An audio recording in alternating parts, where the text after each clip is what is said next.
right. So let's go ahead and get things rolling here. We're obviously recording this session. So for those that have been able to join and want to watch after the fact, you'll be able to access this recording, or if you'd like to share with other team members, you're going to be able to do that as well. So again, thanks for taking the time here, depending on where you're at, either this afternoon or potentially still morning for folks. But we're really excited and looking forward to the session here today, because this is a feature that we are releasing here at Elate that is very near and dear to the hearts of Abby and myself from our own past experience as strategy and operations leaders. Today's session is oriented around a new feature that we have called advanced reporting. And really the focus of advanced reporting is how we surface insights to our executive team or other members of leadership in a way where we're able to remove a lot of the friction and a lot of the stress that comes with how reporting is traditionally done today for so many organizations. So as we move into it, I'll quickly introduce myself here, but my name again is Brooks. I'm one of the co-founders here at Elate.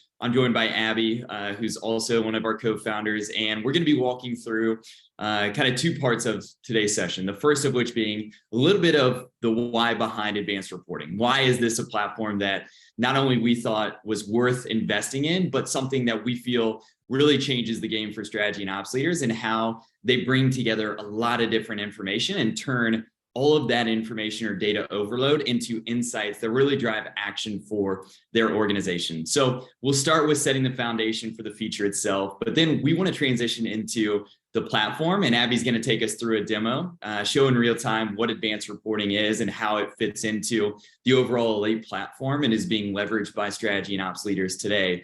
And then finally, we'll wrap up with just Q&A. So we'll kind of start by leading the first two sessions, and then would love involvement as we transition into that Q&A here towards the end. So with that, where we want to start is just the current state of things. For us, this is something that, as I mentioned earlier, is very near and dear to our hearts. Reporting is something that strategy and operations leaders have had to deal with for what feels like forever. Today, it's done in a lot of different ways across PowerPoint and spreadsheets, disconnected or siloed technologies, trying to bring together all of this information. And so we actually want to start, and we'll kind of share these results as we get them, but we want to start with a poll that we're going to make available to everyone that's joined here. And the heart behind the poll itself is just trying to get a sense of how much time folks spend on a monthly basis trying to bring together all of this information today for reporting purposes. So we're going to make that poll available, allow folks to start sharing, but the intent is just to try to get a feel for how much manual time and energy goes into this process today. For us, the kind of focus that we wanted to orient around was, are you spending 1 to 2 hours, 3 to 4 hours, 5 to 7, 8+ hours trying to consolidate this information? So today, again, if I think of the current landscape, a lot of times the way in which information is brought together by strategy and ops leaders is going department by department, or going into a BI tool, going into spreadsheets, going into PowerPoint presentations, trying to capture subjective narratives and marry that with objective data in a way where they can start to make sense of that information to their leadership team. All of that information takes a ton of time to bring together, especially when it doesn't live within a unified view. And if we think of those challenges and really what it presents, the first of which is just the time consumption that goes into gathering all of that data and preparing it in a format that can then be shared with a leadership team or other members across the organization. That data gathering process and prep work is something that's just super intensive for us. It's something that takes, again, a lot of time and energy, but so often what that process entails is just sharing yesterday's news, what's already happened, because the moment that we're going into a spreadsheet or a PowerPoint presentation, we're immediately looking at out-of-date information. We're immediately saying, okay, this is what's already happened without any context into the future state. And so we go into kind of data collection mode. We present it and walk through it in these executive team meetings.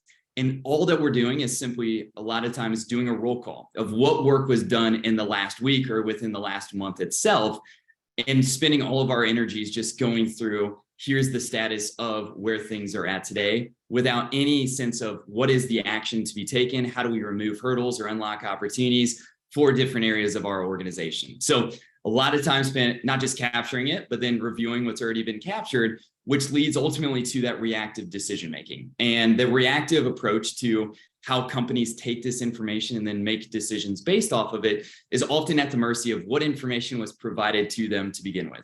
It's information that in large part is dictated by the individual capturing the information, the individual sharing that. And so what we've really tried to solve for here with advanced reporting, as we'll get into, is how do we shift from that reactive approach to decision making to more of a proactive mindset, which is where it brings us to today. We think of it in this very simple structure.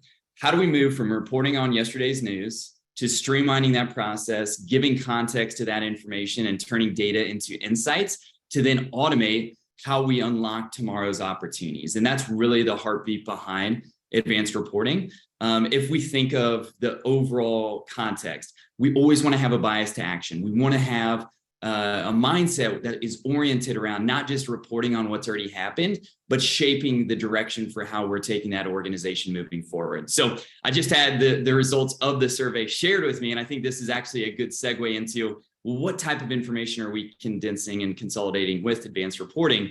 The majority of folks on this call spend 8+ hours every month bringing together this information. 47% of overall results, it looks like, was doing this at 8+ hours. That is pretty remarkable, actually. I knew it was going to be high, but the fact that almost half of the folks here are spending 2 hours a week trying to condense and consolidate this information already speaks to what we're going to touch on here with advanced reporting. So that being said, and Abby's going to dive into this in the demo, what type of information are we bringing into this reporting context? Well, as those that are familiar with Elate know, we orient around this concept of how we bring together long-term vision with tactical execution. For us, that means creating a holistic approach to strategic planning, from how a plan is built, executed upon, and then reported on as we go through that. So we want to capture kind of 3 elements. First, those objectives or key initiatives really moving the business forward, those updates that are so critical to the overall success of the strategy itself. The second is the outcomes themselves, or key results, really driving what matters most to us as an organization. For us, it's not just about building a strategy, it's being outcome oriented, which means how is this strategy helping us get to our goals? How are we building a structure that facilitates that connection between strategy and execution that leadership can clearly communicate to all the employees and team members at the organization? And then finally, how do we bring that ability to provide context to the information? I think one of the things we hear so often is that we don't need more data. We need data with context. We need to know how this fits into the bigger equation.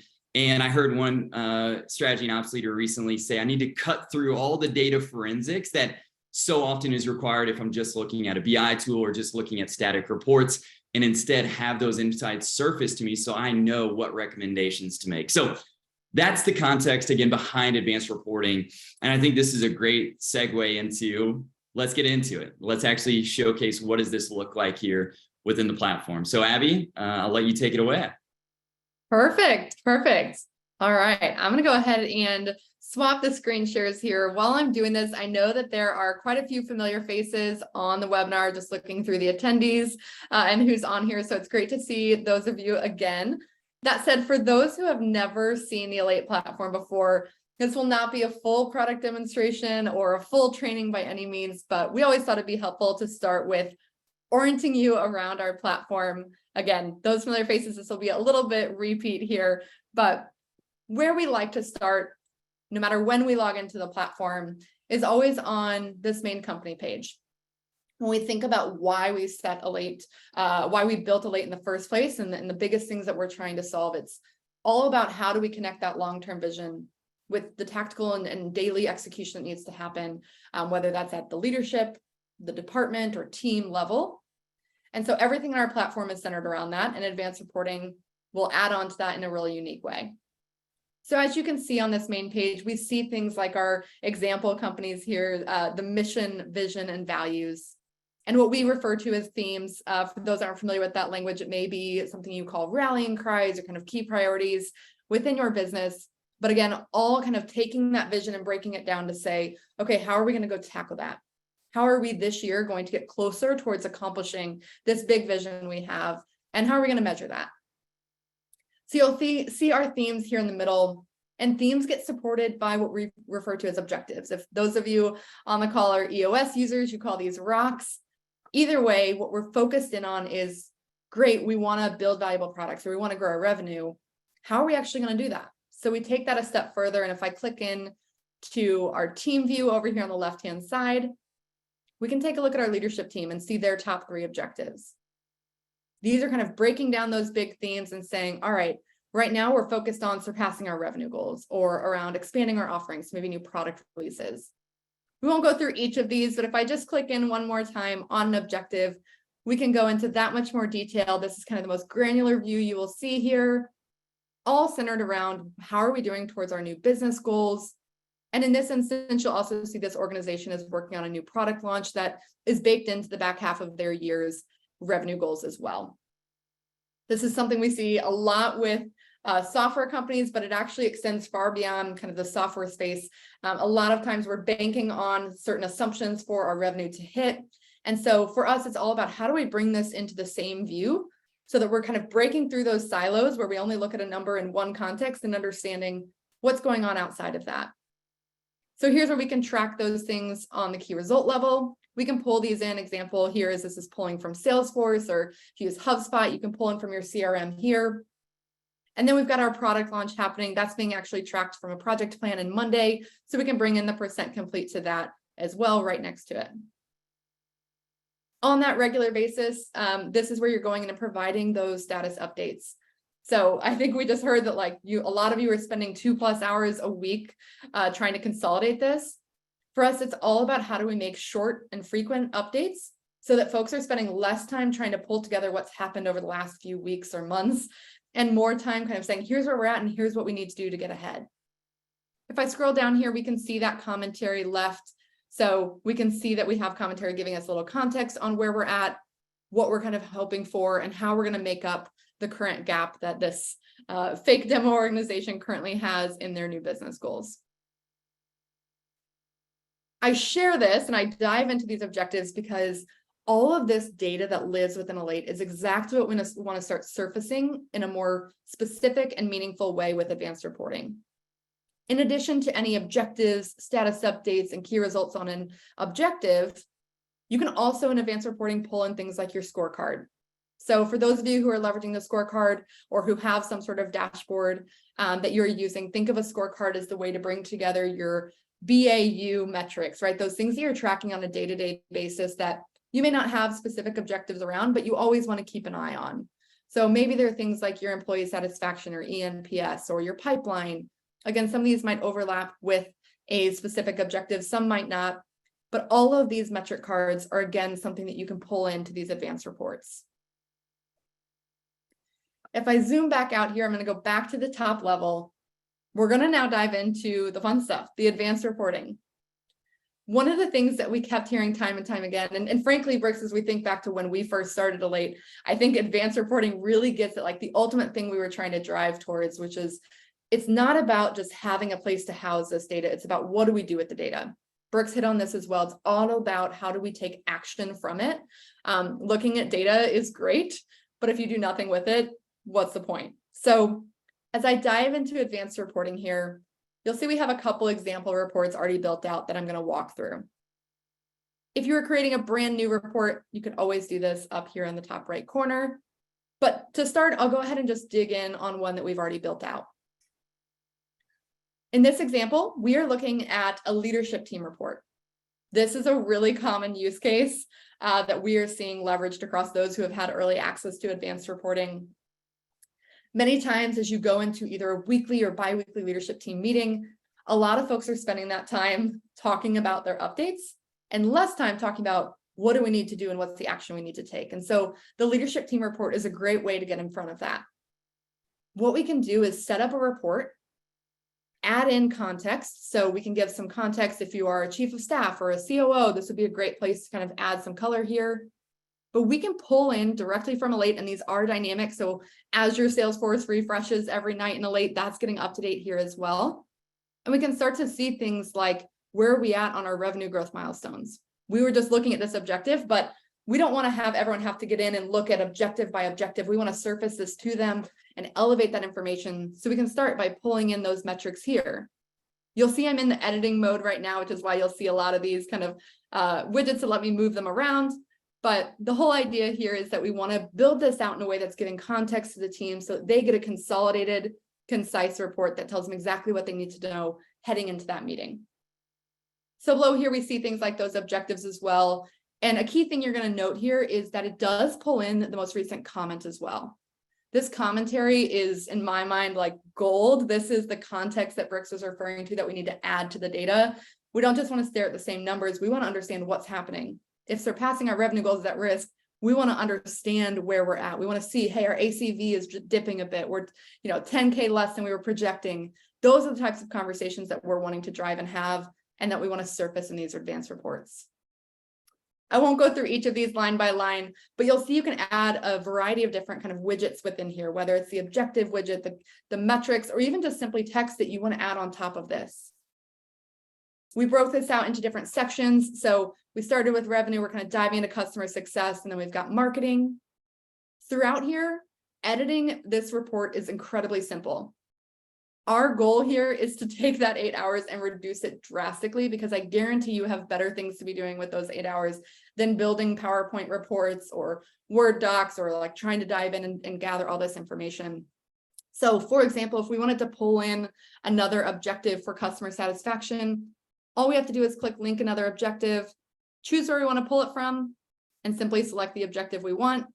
Just like that, I click submit. It's now pulled in our new key result, or a new objective rather, here that's all about improving the implementation process. Similarly, if you're wanting to either add a totally new section, or maybe I look at this and I actually want to pull in a metric, when you get to the bottom of this report, you'll be able to see all the different widgets you can currently add. So let's say we want to link a metric in here. Again, we can choose that source. We talked through the scorecards versus the objectives themselves. I'm going to go ahead and pull this one in from the objective I was just looking at. So again, I'll go into customer success here, and I'll bring in the average implementation time. We have that metric now loaded. As you'll see, this is not in the right spot. It added it to the end. The beauty of these advanced reports is clicking and dragging is pretty straightforward. So just grab that left-hand side piece and move it to wherever you want. I've now got this in line right underneath that objective, so I can see the context below it as well.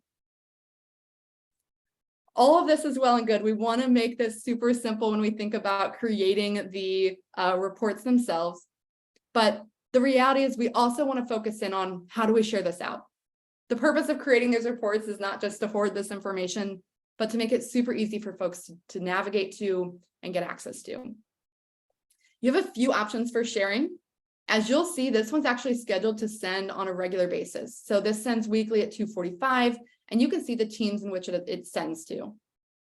You can set this up so that you're sending to specific teams or even specific users. So many folks select kind of their executive team and maybe one or two other individuals.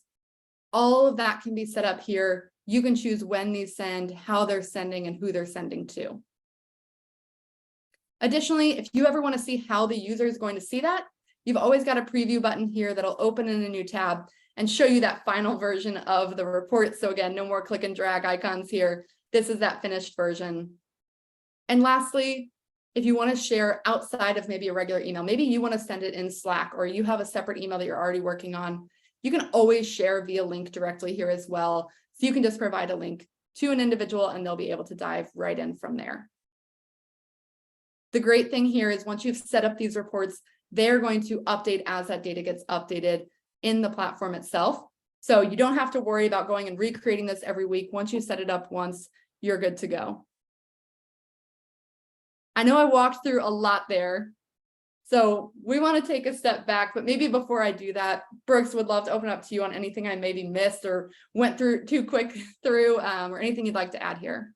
Yeah, there were a couple questions that we got just oriented around advanced reporting and some of the feature functionality that we want to kind of answer here. So the first off is just we got, how is the data populated to create any of the screens that you were showing? So we can certainly show that really quickly as needed, but at a high level, this information is either pulled from integrations into tools that your teams are leveraging, like in this case, Salesforce, Monday, or different technologies, but it can also be provided through manual updates to these metrics or context provided by team members themselves. The intent, though, is that we're not duplicating work or duplicating data. I can't tell you how many past meetings I've been in where we've got one number over here for new business, another number over here, another number over here. But the idea is that we're just creating one single source of truth, one unified view where all this information is created. All of our integrations are pretty self-service, just single sign-on or connect through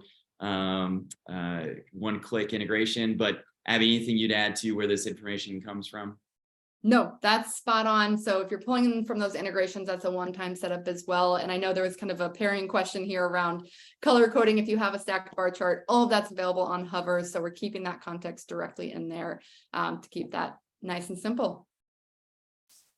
Yeah, the other question that we often will get around this, and we're already starting to touch on this, is like the cadence of this. And Abby mentioned it, just to reiterate though, that flexibility in how the cadence of these emails are sent out or these reports can be sent out are completely able to be adjusted as the strategy and ops team needs that to be the case. So whether it be weekly, monthly, quarterly, and frankly, if we even go back to the original screen that Abby shared, what you're going to notice is that for a lot of the advanced reporting, there's different reports that can be set up. So you can have one that goes out monthly, one that goes out quarterly and weekly, all of which kind of serve their own purpose within the organization. But the intent is that we're streamlining all of those different work streams or information streams that are being presented at the right time, at the right place with the audience that needs that information, versus just inundating with, we're going to send everything to folks. I think that's one of the things I've hated so much in past lives is you get just sent this portfolio. Here's 5 different reports that are 30 pages. And again, it's the forensics of having to sift through what exactly do I need to be paying attention to. In this case, this is where we want to cut through a lot of that noise and really be intentional. The tip of the spear with this is the information that's being surfaced in this specific report.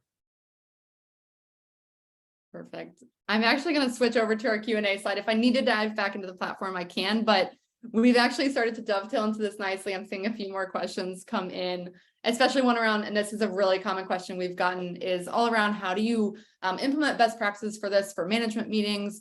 One of the things that I think we will continue to say here at Elate is we will rarely, if ever, suggest adding more meetings or more timed meetings. I don't think anyone actually needs more meetings. It's about how do we structure those meetings to be as efficient as possible and to get the value out of it that's needed. So especially when we think about management or leadership level of meetings that, again, maybe happening on that weekly or biweekly cadence, we do not suggest that folks are going through and adding going objective by objective to give a status update. 9 times out of 10, if an objective is green, it's good to go. It doesn't really need to be discussed. That the whole purpose in keeping you accountable there is leaving that commentary.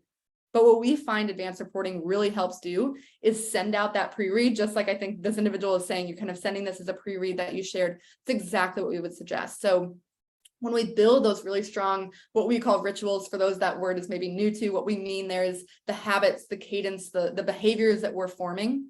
And when we build those really strong to say we're providing our objective updates prior to the meeting, it makes this whole report incredibly valuable because it allows you to then send out the relevant information to the team before the meeting and spend that incredibly valuable time during that meeting discussing the areas that need your attention most.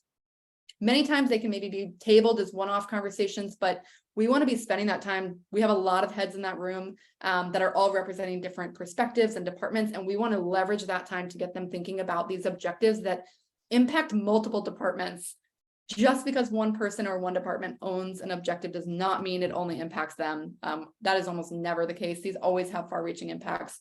And that's what this can help do, is unlock that by sharing this as a pre-read and then paring down the amount of time you're actually spending talking about these and allowing more folks to work asynchronously on their own. Yeah, I think just to add to that, the other piece of it that I know would have been very important to me as a strategy and ops leader is even being able to preview what's going to get sent out to those teams. Abby touched on this briefly in the demo, but we're always going to allow for that strategy and ops leader putting the report together to have a preview of what's about to send out.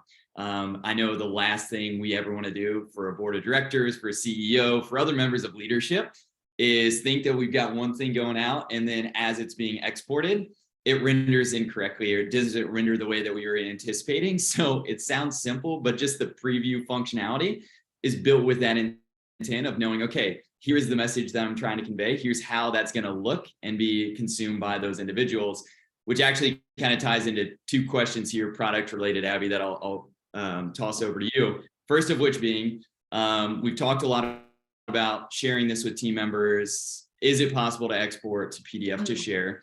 Let's start with that one first. Yes, so that is the exact next enhancement that's coming soon, is absolutely the ability to export to PDF. That will also send, when you send the emails to folks, it'll attach it as a PDF as well. The beauty of that, and I think what I'm most excited about that unlocks with that PDF, is you can now start to compare how things have changed over time, which I think is something that many people don't do because they can't do it. And so this unlocks that, as well as just allowing folks to view in their preferred method. So if they don't want to get on the web to do that, they want to open the PDF, you can absolutely do that as well. And then the other one to dovetail with that is, do team members need to be users of Elate to have the reports sent to them? Great question. They do not. So the most common use case for this that we've seen is folks actually leveraging these to consolidate information that they want to send to their board regularly. Their board likely isn't in the Elate platform, and they don't really need to be. So you can absolutely share these links with individuals who are not within your organization or not users of Elate. So yes, you can absolutely do that as well. And yeah, board meetings is the one we've seen that used for most commonly, but certainly if you had other use cases, that could apply as well. Okay. So taking this to the future state, and Abby's already touched on this, advanced reporting is something we're really excited about, not just for where it's at today, but more importantly, we see this as a really strong channel and vehicle for how insights continue to be surfaced to an organization in a meaningful or impactful way. One of the questions we got here is there any direction to put ChatGPT on top of these reports to tell the story that a board or management team can easily digest?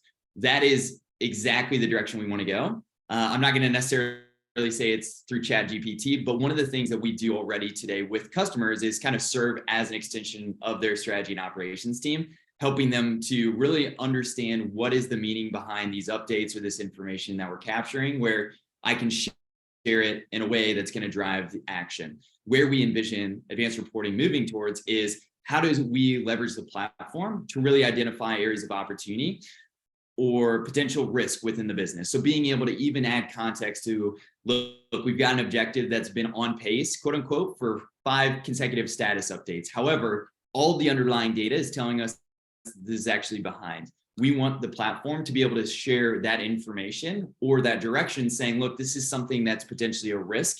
Give that context in this report so that a chief of staff or a COO, it serves as their best friend, because again, it's surfacing those insights versus making you sift through them. So the direction that we want to provide through advanced reporting goes much deeper than just giving that customization or flexibility to create the reports. We also see this as the way in the future for how Elate is guiding that direction, and even providing that insight to a chief of staff, COO, or strategy and operation leader. Other question we got, and this response might be the unfortunate, it depends, but who do you typically see owning this, chief of staff or COO? Abby, maybe I'll let you go first. It is a it depends question, but would love your kind of take on what you've seen on the customer side.